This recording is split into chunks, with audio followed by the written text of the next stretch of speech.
Thank you. Um, well, again, welcome everyone to our health and wellness series through COTE. And today we're going to be talking about heat impact in the city of Austin. We have a special guest speaker. But first, I want to thank our committee sponsors. We can't do it without them. Indoor weather professionals, Pilgrim and Hill and Wilkinson. And just before we get started, to remind everyone, we have several upcoming events. Per usual, tomorrow actually is our first environmental justice event and a 4-part series that we'll be hosting through the end of the year. And so I encourage you all to please come to that. It will be really interesting.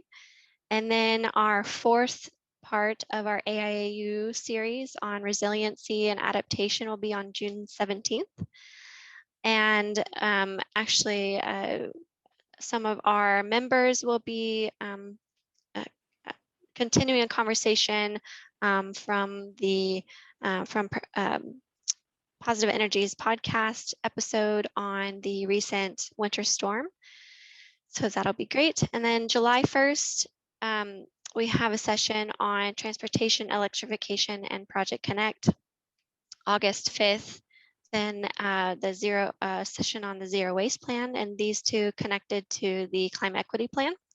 And then we have our annual Design Excellence Conference, August 18th through to the 20th. I believe registration will be sent out soon, so I encourage everyone to sign up to participate. So I will hand it off to Lauren Stanley. She is one of the leaders of our Health and Wellness Subcommittee, and she will introduce our speaker for today. Hi, everyone. My co-chair, Christoph Irwin, is on the call as well and on the seminar. And we're really pleased to have Mark here. Mark, thank you so much for joining us. He's the Environmental Conservation Program Manager at the Office of Sustainability, City of Austin. And as an employee at the Office of Sustainability, Mark works with city departments to embed climate change resiliency into long-term or operation and asset management planning. In this role, he also supports community organizers to increase climate resilience in the Eastern Crescent. So I'm really delighted to hear this kind of macro level look at health and wellness in the city, and be wonderful if you all could join in at the end and just ask him all the questions that you have, and hopefully have a nice little discussion at the end. So I'm going to go ahead and give it over to Mark, so can take it away. Thank you, Lauren. I'm going to assume you hear my voice and see my presentation. Yes, perfect. Yes. Hey, everybody. I do feel a bit awkward talking about heat, especially this year since it's been so wet and a little bit cooler than usual. But we also want to sort of stress that heat is one of the leading causes of mortality and morbidity for all weather-related events. So I think it's super important. And also want to stress that, we live in Austin, so it always gets hot every summer. I think some of us sort of take that for granted, but we also sort of want to stress that we are all susceptible to heat impacts. A little bit about myself. I work for the Office of Sustainability, where I focus a lot of my time on climate adaptation. And before the winter storm, we would always focus on the 4 things that climate projections were telling us, that it's heat, drought, flooding. We also include wildfire. But now with the winter storm, we sort of have to rethink about how we look at climate change and what those impacts are, but not just a singular impact, but what are those sort of cascading effects. So I'll get into a little bit of that, but mostly this today can be focusing on heat. So to sort of play off the climate change discussion, we do now live in a different era. Like, we can no longer take past history as a means to understand what's going on in our climate.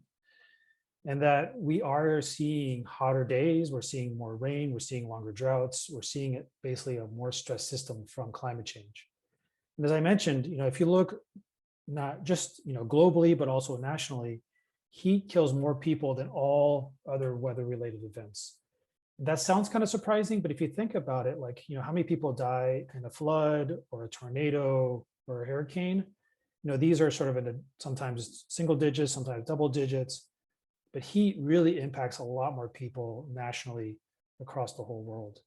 And that climate change is only making that worse, right? Because we're getting hotter days and more extreme weather. And I also want you to think about that there's no such thing as a natural disaster. That's always has to be connected back to people. For example, if there's a tsunami that hits an area with where nobody lives, obviously that's going to impact the local vegetation, but it's not a national disaster until people get involved. So if you think of it that way, you need people to be involved for it to be a disaster, and we need to be thinking about that from now on for all big events. So for those who aren't sure if it is getting hotter, but could definitely feel it, well, it is. If you look at Cap Mabry data from 1970 to 2019, so this map to orient you on the left-hand side, a number of days per year that we have these temperatures. The bottom is, the years, and then the temperatures. The yellow one on top is highs of 90, orange is highs of 95, and then red is high of 100 degrees. So if you just look at the red piece, you'll automatically see that in the 1970s, we would average around 1 to 10 days over 100 degrees. By the 1980s, we started getting a lot more 20 days over 100 degrees. But then if you shoot over to 2010 to 2020, there's no year we had less than 20 days over 100. So you think about that, if this goes on for the going next 10, 20, 100 years, it's going to get hotter and the weather is going to get more extreme. So if you look at that 2011 date where we had 90 days over 100, that could in the next 20 years become the norm. So heat is coming. If it's already here, it's going to get worse. So after the 2011 heat wave, the city started to track heat impacts. So what they do is they go to every single ER, so hospitals, and they ask the ER to track how many people show up based on heat-related incidents. So if they show up and they're having a heat stroke, they automatically mark that. Same with EMS counts. That's the blue line. So how many people per day are actually impacted by heat?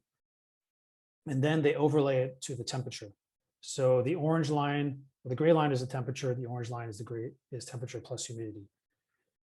This is a little bit strange because this is from 2020 during the pandemic. I looked at 2019. They were basically 30% more incidences in 2019 than it was in 2020. That might have been because of pandemic, I'm not sure, because the temperatures were basically the same. As you can tell, in June, we were already hitting 100-degree temperatures last year and the year before, which isn't shown, but I looked. And you're starting to see that there's a correlation between our temperatures and people who show up to emergency rooms. But what we're really seeing is that it's not the overall temperature for a period of time, it's the change in temperature. So if we go from 90 to 100 in a day, we'll see a lot more people showing up to the ER.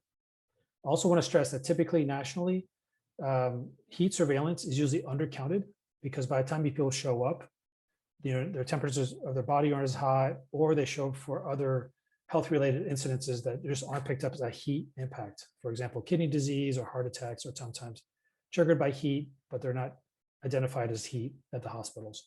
So we suspect these numbers might even be higher.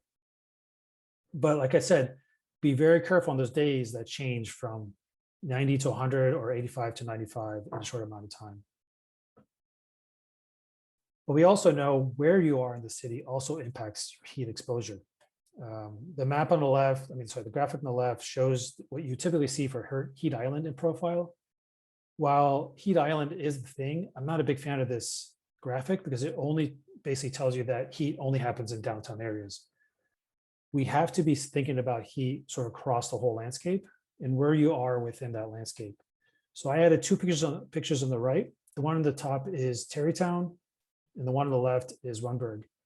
And even though you see trees in Runberg, there is a big difference in sort of amount of tree cover and the way the landscape might impact you if you're walking down the street on a 90-degree to 100-degree day. So just remember, it's not just that the heat island happens in downtown, it happens everywhere, but your surroundings has a huge impact on that, on how heat impacts you personally. It's also considered that not everybody is impacted by heat equally, right? Some people are more sensitive to heat than others. For example, the very old, the very young are more sensitive to heat.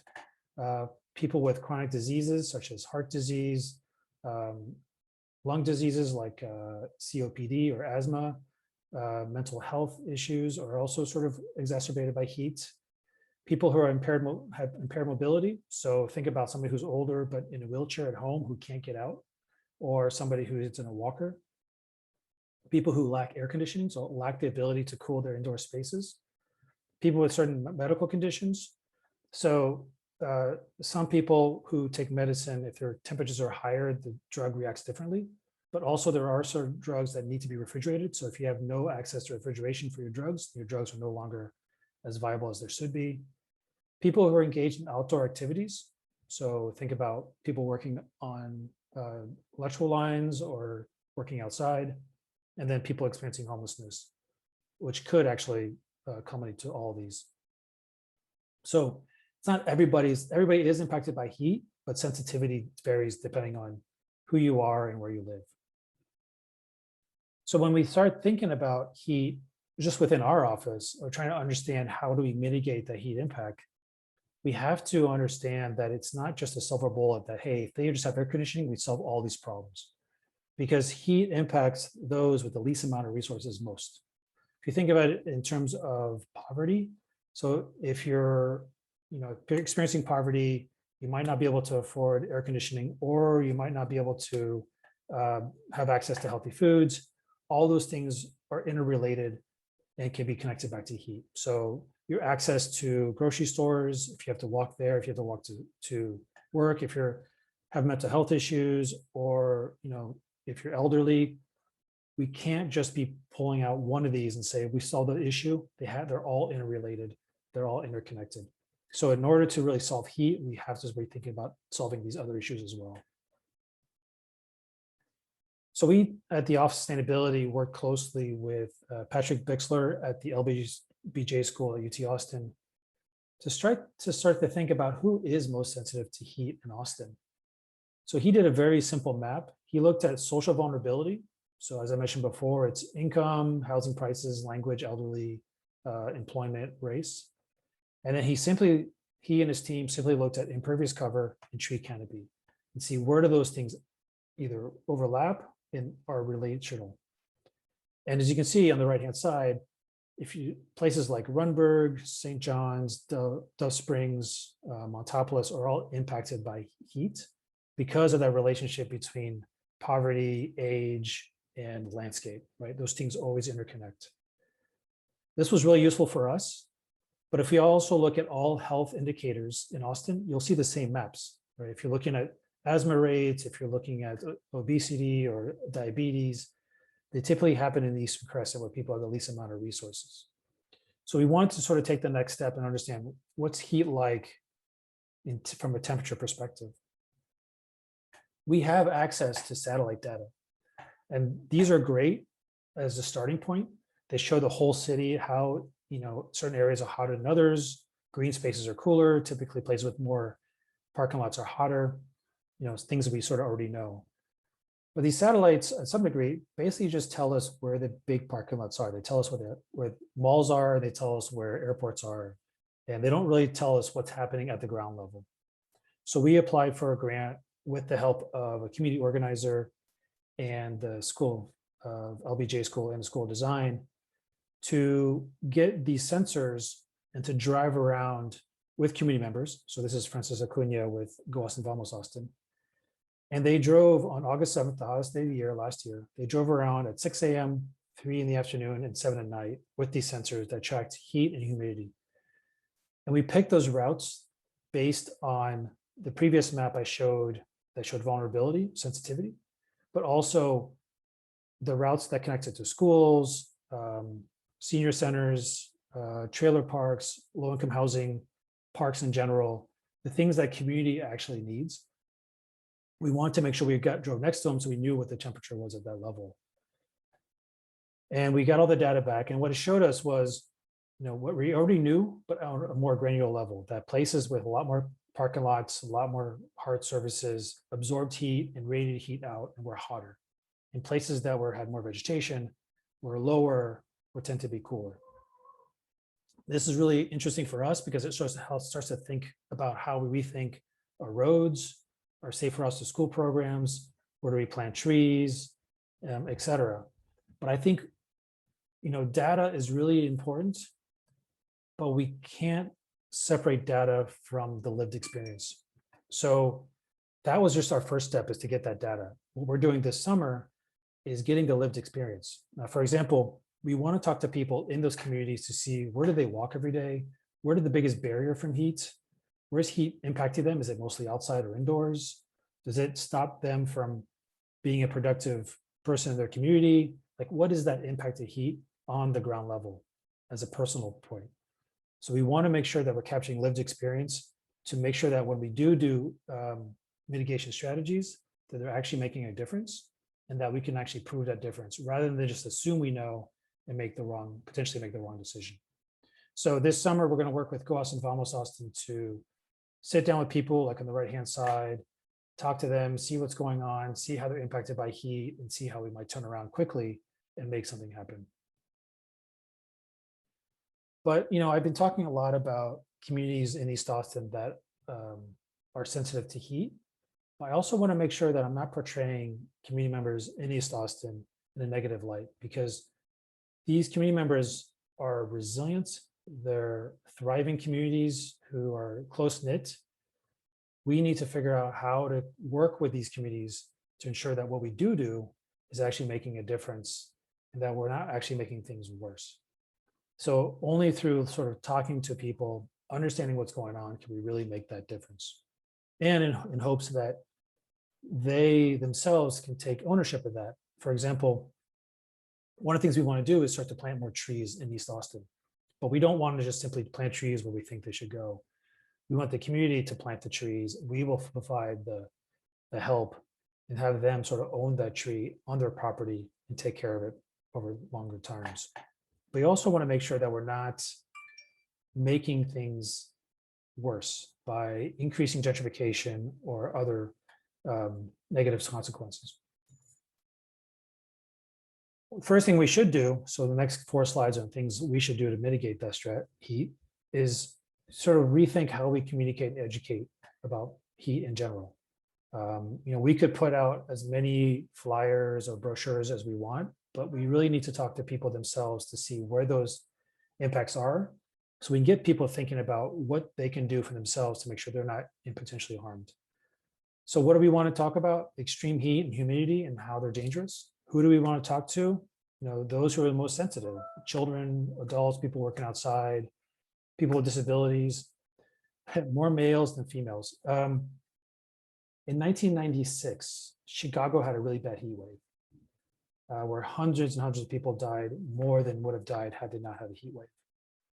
And Chicago was different than most towns. The community members who were most likely to die during the heat wave in 1996 were elderly, men who were African-American. In low-income communities in 1996 in Chicago, the communities who were most likely to do well and not be impacted by heat were Latinx. And the reasoning for that in Chicago is because at the time, Latinx communities were very close-knit and they were able to talk to each other, make sure people were okay. While as sometimes elderly, male in this case, are not always willing or able to leave their units. Either they don't want to because they're isolated, or they don't know anybody, or they don't know where to go. Sometimes they might have pets they don't want to leave. There's a variety reasons of why people don't leave. But in Chicago, in 1996, it was mostly male African-American. The other thing in Chicago, though, is that people assume that if you close your windows, it will stay cooler inside. But most of the buildings in South Chicago were brick. So they absorb the heat and they radiate inside the building later. So people would run their fans, which eventually made it worse, right? Because you're taking that heat and now you're just swirling it around your apartment. And then lastly, there's a rule of thumb that if it doesn't get under 80 degrees at night, you're more likely to be susceptible to heat. So even if it's 100 degrees outside during the daytime, if your body isn't able to cool off over the nighttime, it doesn't get below 80 degrees, you're more likely to get hurt. So where are people, do we want to focus this communication and education? We definitely want to focus in neighborhoods where people don't have air conditioning, for construction sites, for people who might lock their dogs or kids in cars, like areas that we know people get hurt, how to make sure people are thinking about that.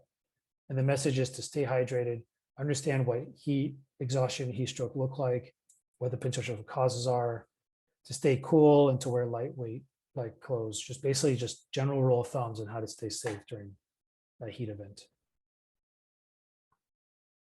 And then from perspective of AIA and architects, I mean, I assume most of you guys already know about this, that, it's basic things of weatherization and site to keep your area cool. Like there's basic of, site of sealing gaps and cracks, of putting in not just attic insulation, but general insulation, thinking about solar screens, better ventilation, air conditioning, think smart thermostats. These are all things that, you're working on continuously, but also really be focusing on the exterior space as well, of shading structures, of green roofs, of trees, vegetation, lighter pavements. So I think there's a lot of opportunity here across the city to really make a difference at the site scale. And then from the city's perspective, we want to be thinking about the right of way, right? Because Public Works Department manages and constructs the right of way. So we want to make sure that when we're building new roads or updating existing roads, that we're putting in those features like street trees, like sidewalks, like bus shelters. So working with Cap Metro and where the community actually needs bus shelters. But also beyond that, like we own garages, we're thinking about green facades, more green space in the right of way, like bioswales and rain gardens, but also drinking fountains are super important in the public spaces, more lakes, more pools, basically everything we know that will cool the area, we need to be focusing on now, because in 30 years, it's going to get hotter, but we're building the infrastructure for 30 years now. So how do we design now for 30 years from now? So how are we thinking about climate change throughout our process? And also love to hear from you guys what ideas we should be thinking of as well. And lastly, I think there's an opportunity for the city to really sort of think beyond the current, say, code or situation. How do we start to think about building locations and how they either increase breeze or decrease breeze, or increase shade or decrease shade? How do we as a city start to think more about cooling centers? They don't always have to be at rec centers. They could be at health centers, libraries. They could be on private locations as well. And although the land development code wasn't updated, there was a whole section in there about functional green. So there are similar programs in Washington, DC and Seattle, where you actually build in green elements into the land development code. So areas with more than 80% impervious cover would have a menu of options and a score that they would have to achieve to incorporate green into their locations above and beyond existing code. The city also has the ability to increase incentives and rebates for weatherization. We're working with Austin Energy Green Building to put innovation codes around preparing for climate change, a little bit more on emergency management, but also redundant power, redundant water at our facilities. So if you think about, if it's 100 degrees outside and we lose power, where does the community go, and how do we ensure that our facilities have power so we can have cooling centers? And then really sort of thinking beyond the current street design to like incorporate more green street design in our processes. So that is my presentation in a nutshell. I would love to hear everybody else's thoughts, and if there are any other things we as a city should be thinking about. Mark, that was great. I've just been jotting down a lot of things as you've been talking, and realizing how much there is to talk about and consider. Please, anybody just jump in and if you have some questions. Otherwise, I will just go ahead and start off a couple of items that maybe, Mark, you could kind of go into a little bit more in detail. And let's see. I think it's fantastic that you are bringing up what I'm sort of calling microclimate creation and looking at that. I've been fascinated by what seems like it could be a whole other field of work, which would be sort of looking at different layers, starting from the building skin and moving out to the block scale, maybe a half block scale. And that starts to link the nodes, the kinds of elements and features you're talking about that are sort of like point places, cooling centers, and places of habitation that need to have their own criteria worked on, to the mobility and connectivity. Like you talked about the routes of travel, the most commonly traveled routes in some of those communities that you were looking into with GAVA, taking stories and data, and it links the two. It starts to draw connections to those, which in my mind is sort of like this vector way of looking at like all the different kinds of microclimate creations for protection from the elements, for cooling in particular. And so I've always thought that it would be a really a huge area of exploration that's open to architects and planners to look at how that's achieved. And I really appreciate that you're just going right to that element, that whole, a lot of what you talked about even is sort of kind of summarized. It points to a lot of different things and areas we can do much more in. So I wanted to ask on that, where is functional green programmatically right now? Do you know, can you say anything more about that? Or is that just kind of like the LDC is kind of just idling? It's idling. Yeah, Are you hopeful that? I'm not sure where it is. I know there's some lawsuit in place, and I think until that gets figured out, I'm not sure the city's going back to land development code. I don't work on the land development code, so I'm not the expert. Yeah, right. Well, I do hope that it's it kind of perseveres and points to a lot of different kinds of solutions that that maybe people hadn't really, they're just not giving enough cred to, enough attention to. And then also I was curious about the urban resilience hubs that the city council passed a resolution on recently. I think maybe April, May of this year. That seemed very hopeful and interesting. And I wondered if the Office of Sustainability is like has a front seat in the engaging on that at the city level. Can you talk a little bit more about that? I can. First, I want to touch on something you said earlier about access. Then I'll get into the resilience hubs. Yeah, please. When we look at climate impacts, one of the leading aspect we learned is how much access and transportation is key in that. So if you look at most people who have died from flooding, it basically always happens in their cars. And same for wildfires. People who die from wildfires typically die in their cars. So understanding how people get to and from locations, especially during an event, is super important. But then if you also think about heat, most people who are impacted by heat are potentially impacted by heat outside, either walking to a bus stop or having to be outside for a reason or another. So that means that for us, transportation, access, ability to get outside, but also be safe outside is really, really key to that. And then sort of connecting that to what we call area refuge, which is mostly a wildfire term, but it's a term that we've been using for other things like, where is that green park that people can go to in case they lose power or in case they lose their air conditioning? Like, where can they go to?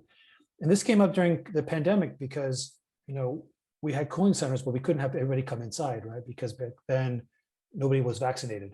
So we were like, what are we going to do? So we didn't have, we should have figured out how to get people to cooling spaces that are outdoors, that are safe in shaded areas, and provide them cold water or something. And I think that was on us, and we should have thought of that. But we should be thinking about that in the future too. We shouldn't always think that air conditioned space is the best and only solution. So that's one piece. The second thing is on resilience hubs. So yeah, our office, myself, is managing that process internally. You're absolutely right. The council passed a resolution in April asking staff to essentially do two things. Figure out estimates to do 6 pilots in Austin, 6 pilot resilience hubs in short order, like next year or two. And also how much would it take to actually do a comprehensive resilience hub plan? So sort of plan the plan. So we spent a month just talking to internal folks, AISD, Central Health, and other folks to sort of see, okay, what do we need in place and how much would it cost to do a community-wide process with the community involved. We took a couple of weeks to do that.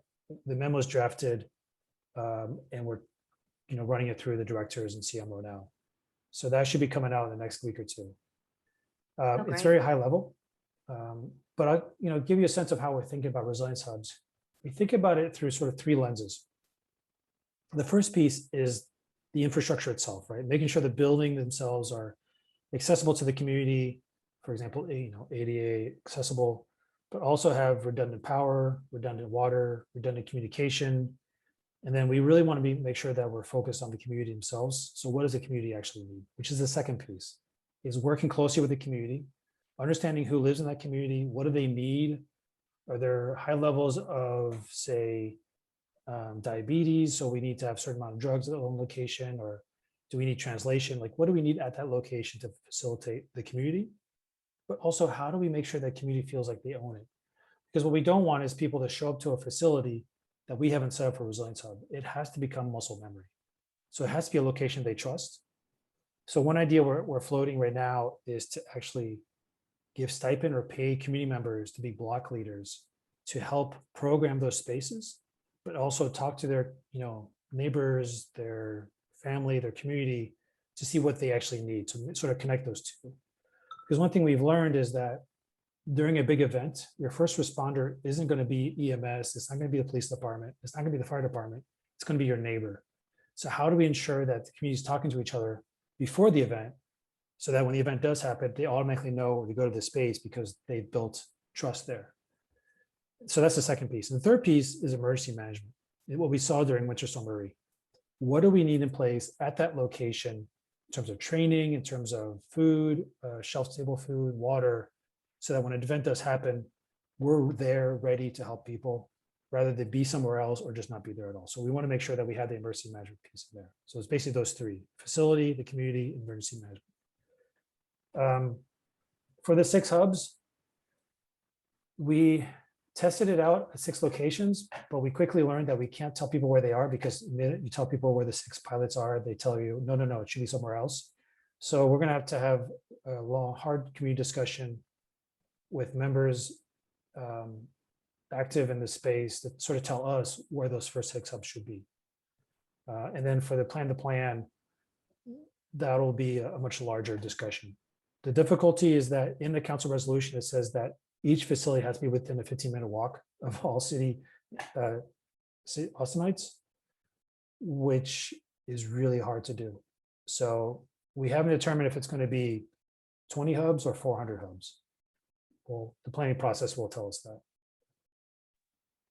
Yeah, I would think that the planning process, like you said, that second piece, talking to the community, is fundamental. Not that it necessarily has to come first, but definitely concurrently.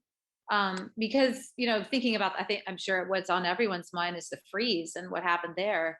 I mean, even in within neighborhoods, people had water or they had no water for like however many days, and heat and all of that. And I just happen to live very close to the Red Cross south of Mueller, and then Mueller has the Dell. Like we had everything.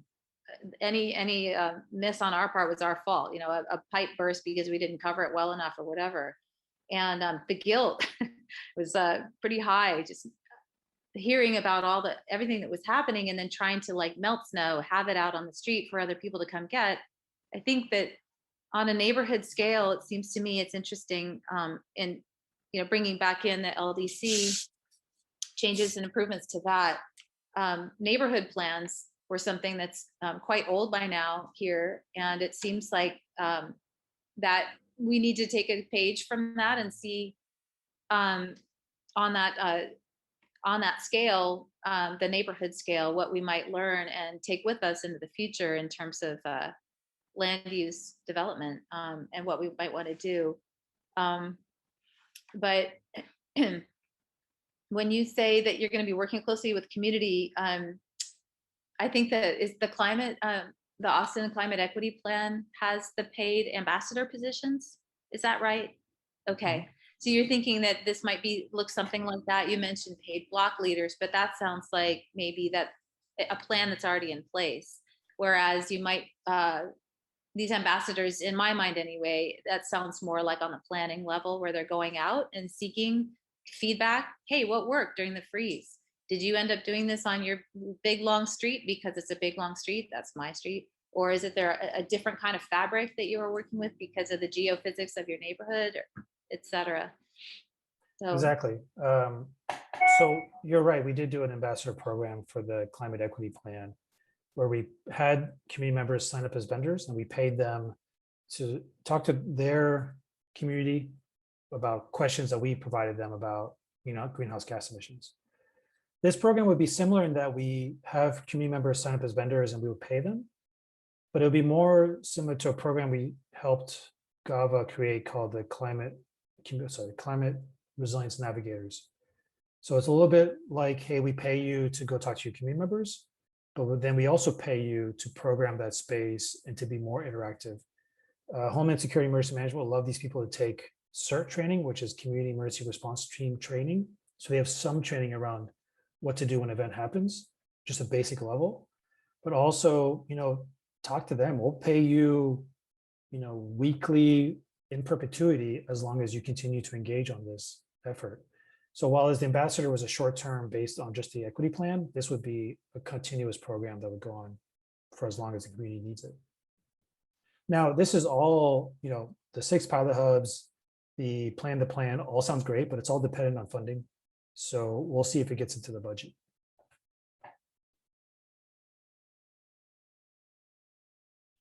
I want to give a chance to anybody else who wants to jump in here. I'll totally just take all of Mark's time if I can. I have a few But comments. go ahead, Christoph. Just a few quick ones. So since this is the AIA and we are involved in the design of buildings and building systems, though I completely appreciate that the design of the larger system is very important, the code system and how we operate our communities. I just want to remind people, like this morning was a good example of it. Was around 80 degrees and around 80% relative humidity. That puts us at nearly a peak dew point condition, very muggy, very wet, very uncomfortable.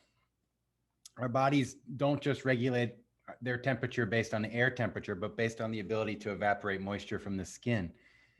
So getting into our codes and codes aside, you all that are architects, getting dehumidifiers into your projects, particularly residential projects, just stop wondering if it's a good idea. It's a great idea. 80 degrees out, not much cooling load, terribly high moisture load, right? So in terms of comfort, durability, health, lots of reasons. Another one is overhangs. I'm just going to go on. These two are my low pet peeves. So overhangs, right? They don't just respond to the gravitational and chemical potential of water to create a leak. They shade windows and walls, right? So we seem to have loved to have imported the Southern California design aesthetic, but we did not get to import their climate. So overhangs are just so important for comfort. You mentioned, shading around the building. It's just so important for, for heat stress. And then 2 more quick ones. One is thermal storage, right? So we have this terrible situation now where as soon as it gets hot, all the cooling systems run because we don't do thermal storage. We don't have like cold water tanks stored in our residential buildings that we can say, well, look, last night when it was cool out, and energy was low price on the grid, or yesterday morning when it was sunny, I stored cold water. Another really good way to promote resilience and the ability to ride out a heat wave. You could have a very small pump that would circulate cold water through your like radiant system or something and stay cool with not much energy. So I know I'm going, it's clear I'm a building scientist and an engineer. And my last one is in Singapore, they showed that we can turn bus stops into heat shelters using membrane-based radiant cooling systems. And this would mean like the ceiling of the bus stop is cold. Like, downtown Austin, there's already a chiller loop. We could just take pipes up, put the ceiling or the walls, if we put some walls on bus stops, and make them shelters, make them thermal shelters. And you put a membrane there so you don't get the sweating, you don't get the dehumidification, but the radiant cooling still happens. So that's been shown to work in Singapore, which is also a hot, humid, tropical climate, right? So we are subtropical, but moving moving rapidly toward tropical climate conditions. And today, in fact, is full on. This is tropical weather. So just some of the ways that design can really help us, future-proof and think about ways to address heat stress. Mm-hmm. So not really a question. Great job. Appreciate a lot of your, I appreciate a lot of your presentation, and particularly the one where you're saying ways that we can design buildings better to help people survive. Yeah, I mean, I think that's good, Christoph. It really, it's a continuum, and it was interesting to hear about those membranes, those cooling membranes, because that's in the public domain, the right of way, probable right of way domain, and something that's open to it looks like it's open to application in areas that are not private buildings that are tricked out with the best kinds of technology that you can get. Those kinds of things are, I think, the areas to really dive in and explore more and see what kinds of things are passive strategies that can be implemented in public spaces, even small ones, that can really make or break a whole sort of quadrant of the city, some area of the city. And I was going to say something else on that.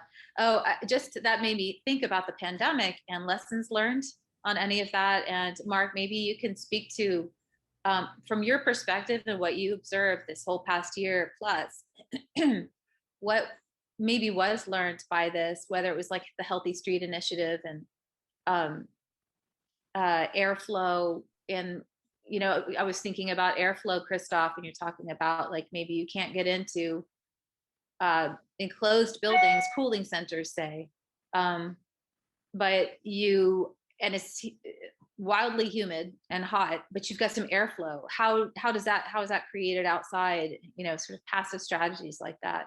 And then Mark, like what might be some areas or some things that you felt like were not learned or could have gone farther with in this pandemic year? I mean, for me personally, schools, it seemed I was completely underwhelmed by any kind of broad application of outdoor classroom, even for like a single kind of small pod type assembly per week, say, just so the kids could kind of see each other. I thought for sure that was going to happen, and it just nothing ever transpired there. I've got two kids, and so I got a firsthand look at that. So yeah, if you could answer to what we might have learned or didn't learn this last year. I'll let Christoph take the first question. Well, there's all sorts of ways to use the natural buoyancy of warm air to pull breezes in, but we have to have the infrastructure for it. It's not easily retrofitted. We could look at things like that, like passive thermal stack effect ventilation. We could do strategically orienting buildings and streets to capture prevailing breezes, which are from the southeast here, as we all know. Those are generally humid breezes. Yeah, I guess I'll leave it at that. It requires planning, and it does happen a lot on custom residential projects where there's more budget and more willingness to really think carefully. The frank truth of the matter is we deliver houses to most of ourselves, certainly to the lower income aspect of our society, that aren't really well thought out, from any other perspective than being a low first cost. And that's a shame, right? It's unjust, and it's also very unwise. Yeah, and on the question of the pandemic, I'll use Christoph's term of unjust, right? I think it really raised awareness of two things. One is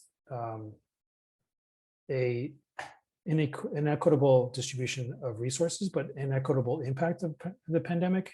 The second piece is mental health.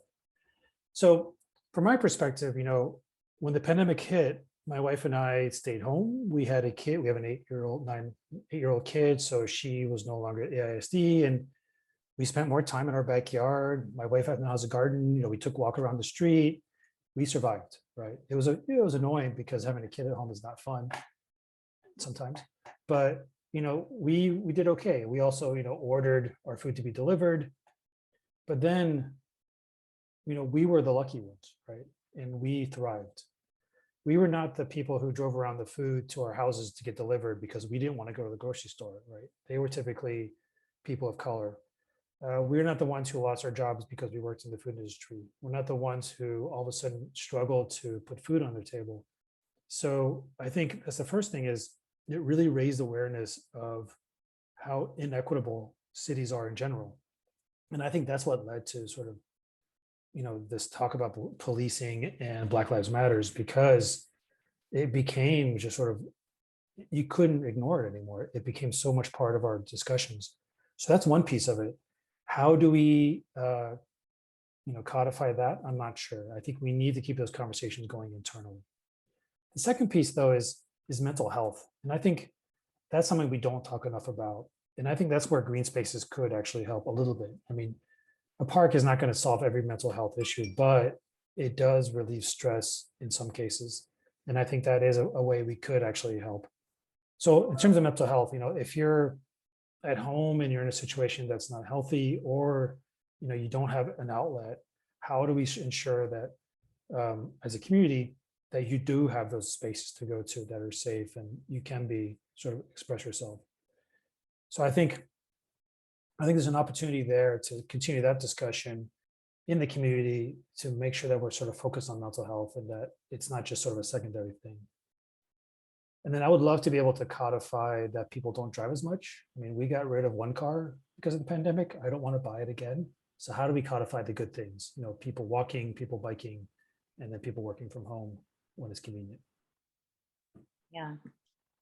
I think part of that mental health piece too is, you mentioned going out into green spaces for stress relieving. I think it's also, you are reminded that you're part of a larger world.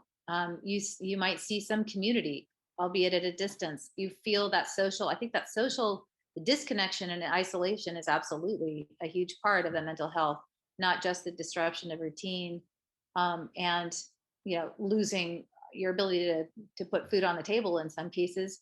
It's also just seeing other people who are in the same place you are, even if it's sort of a, safely and you're not able to get too close. I think it's an important part of that.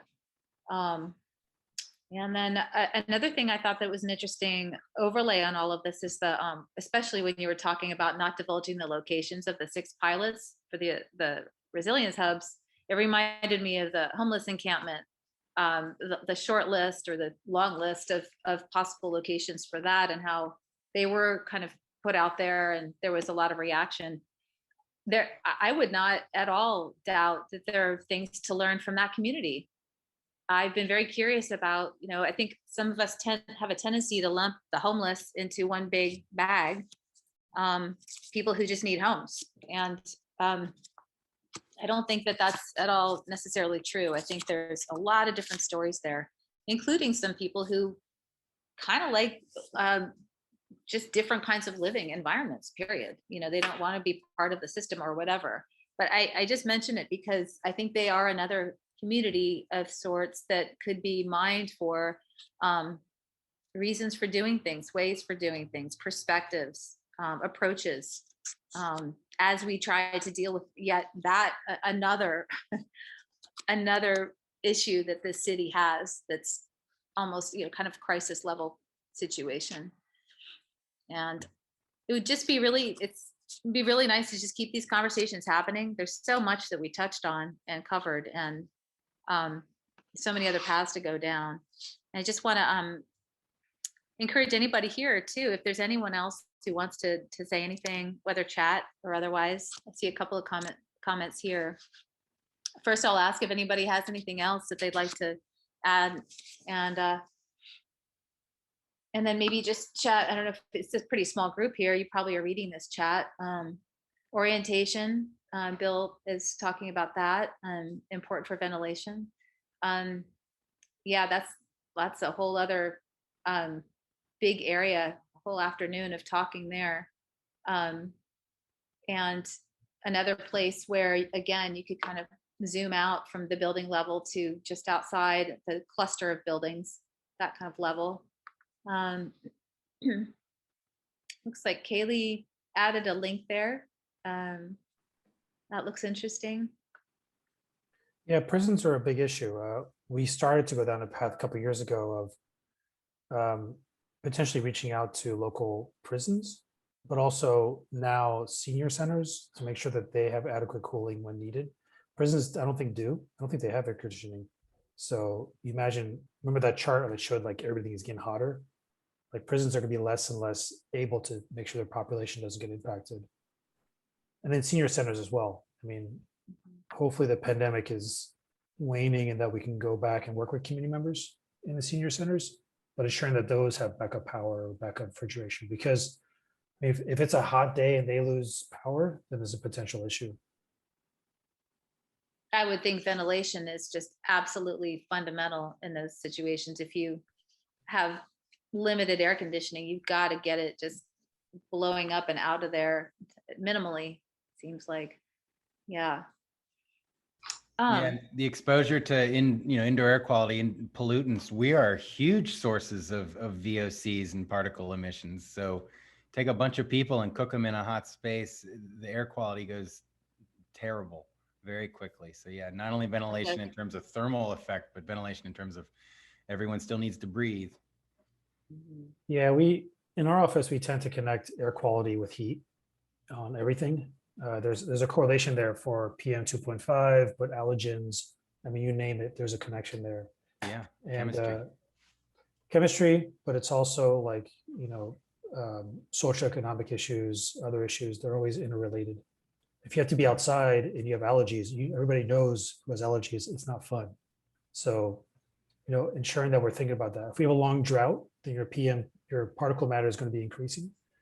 So there's always something. Or wildfire. We started looking at, and I can show you a link to this, grass fires in East Austin. We knew there's potential of a wildfire in West Austin, but I didn't realize there's like 1 or 2 per day grass fires in East Austin. And they're typically, the flame lengths are about 1 foot, 2 feet tall. They travel about 2 miles per hour. They hit a road, they're gone, right? So they rarely make the news because you'll drive on the freeway, you'll see a little bit of smoke, it's no big deal. But they tend to happen in areas with people with high asthma rates and COPD, which is a lung disease. So we map those, and lo and behold, there's a lot of relation between grass fires and people with lung diseases. And that's related back to sort of this cycle between flood and drought, right? You get a lot of vegetation when it rains, and then it dries out, and that becomes fuel for fire. Yeah, I'm a blast at parties. Like I always talk about really depressing stuff. Me and you both, man. I'm going to take a quick moment to say goodbye, everybody. I have a 1 o'clock I have to prepare for. Great job, Lauren. Great job, Mark. Thank you so much. Thanks. Bye-bye, Christoph. Bye. I'm having one of those mornings where I have a thought and then it goes away. Sometimes it comes back. I think that I know what it was. So mapping and heat mapping. One of the things I jotted down too was just the simple overlay of the urban forestry map, any kind of mapping that they do. That seems like that needs to be done, especially with regard to infill housing in the city. I don't know where all of that is going to land, but it does seem like sometimes they kind of crash into each other. That sort of push to build large areas of more housing for the housing unit count, and trying to preserve some of these, like, these environmental features that do so, and systems that do so much for us, whether it's filtering air, cooling the streets, the climate, maybe not the streets so much if we can keep the street trees, but a lot of the urban fabric. I think that's really important. Mark, are you doing any kind of, your office doing any work with the heat mapping vis-a-vis the mapping of forestry, urban forestry, the Canopy? Yeah, so the map I showed you, though, we looked at heat sensitivity. We worked with Alan Halter at DSD Forestry to get the latest tree canopy. But we're working right now with Google. So Google has the ability, they've done this in LA, but they're doing it here now. So Google has maps, the ability to sort of determine where the trees are. but then they also have height, so they can determine which one's a tree versus a bush. And mapping that allows sort of a different perspective of tree canopy. And then our hopes is to take that data, the tree canopy data we have with forestry department, to better understand where we might need future trees. And then our typical time of planting trees is October. So if we could do enough work this summer to get people engaged, hopefully do a huge tree planting effort in the Eastern Crescent by October, and then just keep that going. Because if you look at the tree canopy, it's heavy in West Austin, pretty light in East Austin. So how do we increase the tree canopy in East Austin? There are some who say, you know, that's prairie, so it's not really designed for it, but it's also, that's pretty, that landscape is already impacted by homes and sidewalks and everything else. So I think there's an opportunity there to put in more trees for that reason. And that, of course, would have that that community outreach component simultaneously with that to make sure Exactly. that Yeah, the hard thing about community engagement is turnaround, right? You work with a community and they're like, we need this. And the city moves so slow that we might get to them like 5 years later. And we've already lost sort of that trust. So I think trees are a good way to sort of do a quick turnaround and build trust over time. Yeah. When you spoke about resources from the city, were you talking largely about water, keeping them alive, like a watering kind of schedule that the city of Austin can help with that? That's been my experience, is how do we water these things? Yeah, I mean, trees themselves are not expensive. We can get trees to most anybody who wants them. The hardest part is maintaining them, like planting them, but also watering them for 5 years. And getting somebody willing to do that is hard. And we don't have huge water trucks driving around watering trees. So I think I want to vote for that bond because that would just do wonders for the survivability of our newly planted trees. Yeah, absolutely. Yeah. Okay, well, it looks like we're wrapping up here on the 1 o'clock hour. So I'm not sure if Kendall is here or you want to wrap it up. Thank you so much, Mark. I really appreciate everything that that you opened up for us conversationally and everything. So again, thanks. Sure, it was fun. Good. Yeah, thank you, Mark. And we would love to have you at our resiliency event on the 17th. We hope to have a good conversation there. So I'll send you an invite. That'd be great. Thanks, Lauren, for moderating, and Christoph. And again, hope to see y'all at our upcoming events. Next one is tomorrow covering environmental justice. Thank you, Kendall. Thank you, everybody. Take care. Thank you, guys.